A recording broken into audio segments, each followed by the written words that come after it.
Denis, le directeur de l'Office de tourisme de Langon, qui en 2010 a suivi la formation, le management par l'évaluation mise en place par la MOPA, va nous faire part de son expérience et plus particulièrement de l'exploitation qu'il a pu faire, qu'il peut faire, d'un indicateur de premier niveau, qui est le coût d'accompagnement d'un socio-professionnel.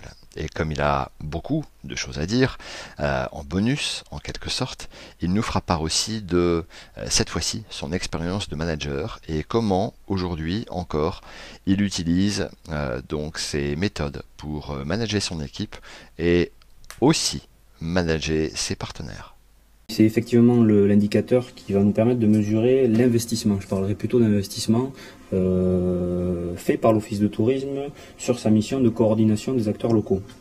Donc la méthode de calcul elle est très simple puisqu'on a utilisé les outils que tu as présentés au préalable, en s'attachant évidemment à définir un coût de l'agent qui soit le plus précis possible, annuel, et puis derrière en travaillant de façon collective, ça c'est important je le précise, sur la ventilation des temps de travail par rapport aux répartitions des tâches individuelles. C'est ça, ce que chacun peut faire dans ce cadre-là. Exactement, ce qui nous a permis pour l'Office de tourisme de Langon de définir que la mission de coordination représente au total, autour des 4 collaborateurs confondus, donc de mon équipe, un équivalent d'un demi-temps plein. Ouais. Voilà. Donc pour le coût global de la mission, c'est très simple à calculer. Quand on sait que le coût de l'agent au total est à environ de 65 700 euros pour l'année, le coût d'une mission de ce travail de coordination est très simple, c'est un demi-temps plein, donc 32 800 et quelques euros. Ouais, très bien. Voilà. Ce qui nous permet, nous, derrière, en termes de communication, certains indicateurs sont à manipuler avec précaution. Celui-là nous permet d'avoir une communication extrêmement positive, puisque auprès de nos administrateurs et élus locaux, ça nous permet de dire que l'investissement auprès des acteurs locaux est équivalent à peu près 33 000 euros. Oui, c'est ça. Donc tout le travail que tu vas faire avec ton équipe sur justement cette fameuse qualification de l'offre, ça représente pour toi, en termes d'efforts, en termes d'investissement, donc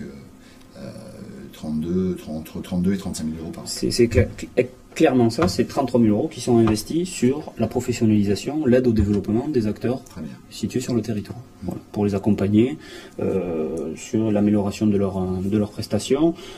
Ça peut se faire à partir de diverses méthodes, de la visite sur site liée à l'inventaire du territoire, du conseil téléphonique, du phoning, au cours d'animations globales sur lesquelles ils sont évidemment conviés, à travers des réunions à thème selon les filières pour les sensibiliser, les informer, voire les former, puisqu'on est aussi engagé dans le cadre d'un plan local de formation. Et puis évidemment l'accompagnement aux porteurs de projets, où là on est concrètement dans l'aide à la création ou au développement d'une entreprise. Ouais, très très bien.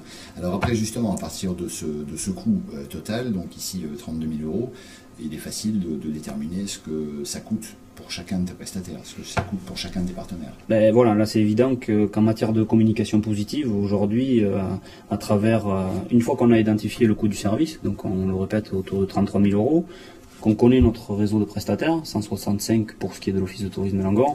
Derrière, le calcul est très simple, ça nous permet de dire qu'on a l'équivalent en gros d'investissement de 200 euros par prestataire en matière de conseil.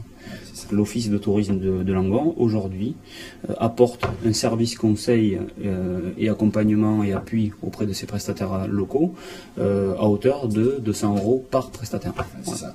Et le cas échéant, ça peut être intéressant de mettre en face de ce coût le montant de la cotisation quand il y a cotisation. Confronté à la redevance versée par le prestataire, sachant que cette redevance implique aussi beaucoup d'autres services que l'Office de tourisme met en place auprès du prestataire.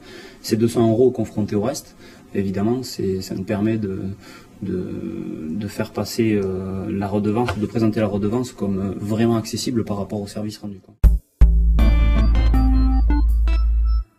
Ok.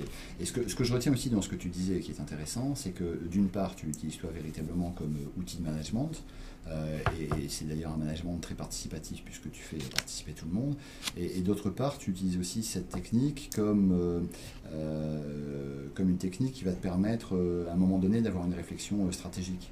Tu parlais de la réforme des meublés. Voilà, exactement. Alors déjà d'un point de vue management, c'est très intéressant parce que ça permet d'impliquer chaque collaborateur et de donner la réelle valeur d'une contribution, d'expliquer et de faire mesurer à chacun quelle est sa contribution en termes de développement de l'office de tourisme et puis du développement économique du territoire. Parce que quand on dit que mon travail, si ça représente 10% de mon temps de travail, c'est quand même un investissement assez important fait en termes financiers sur un territoire. Donc pour l'aspect managérial, dans la définition de la répartition des tâches, c'est assez intéressant de pouvoir mesurer chaque tâche, de dire voilà, ça correspond à tant de travail, et ça correspond surtout à tant de répercussions économiques sur le territoire. Ça, pour chaque collaborateur, je crois que c'est intéressant de le communiquer.